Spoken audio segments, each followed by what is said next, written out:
Well, hi, everyone. As we enter into week 2 of the Freudian Revolution, I wanted to just show you a couple of things that are still left in the module. The Explore Before Reading was due at 9 a.m. this morning. Hopefully, you got that in. If you did not, please, by all means, turn it in before the late window ends on October 2nd at 9 a.m. You have the textbook readings, which you should have hopefully started last week, and the study guide, which is there for your use. I do not collect those. Freud's theories, make sure when you do this assignment, and if you've already done it, go back and do it. Make sure that you are noticing the fact that I want you to define the id, the ego, and the superego in your own words and give an example for each one. And your example, of course, can look like my chocolate ice cream example here. Um, so make sure you're doing all parts of that assignment. I've noticed in the past that some students kind of miss the part where you're supposed to tell me what you think the parts are, the id, the ego, and the superego. The surrealism, of course, has that video that I warned you about last week on Chan Andalou. It does have some pretty graphic moments in it. Definitely not something you want to watch with the kids around. And if you are in a situation where there are things that might trigger you, send me an email and let me know, and we'll talk about a different way you can do the assignment. Titanic has that longer video in it that is totally family friendly, totally interesting if you're an engineering student, into science, into that kind of stuff. Even if you're not, it's kind of neat as they walk through all of the different things that contributed to Titanic sinking. And then Freud and Civilization has a reading embedded in it.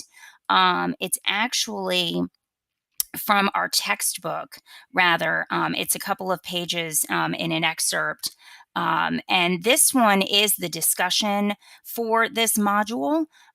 So please make sure that you do the reading before you go into the discussion. Remember, you won't be able to see anybody else's posts until you make your own post in the discussion. And don't forget to reply.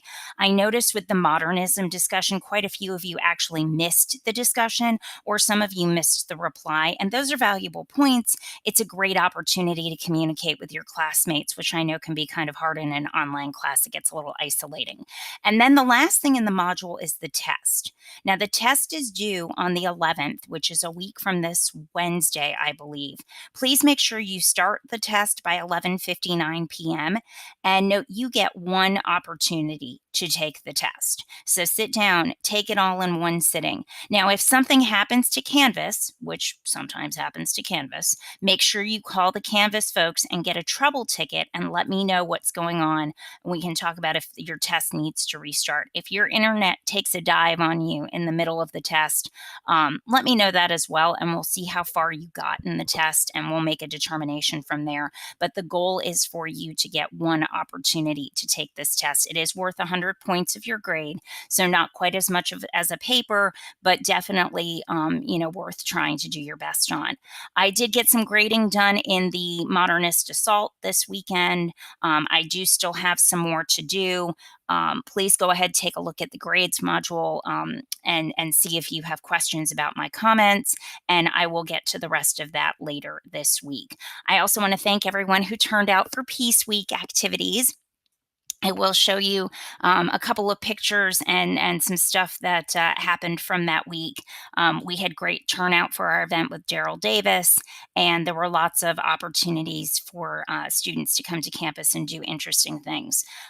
So if you did not get a chance to, of course, we will have Justice Week in January, and you can join us then. Please let me know if you have questions about material this week or grades.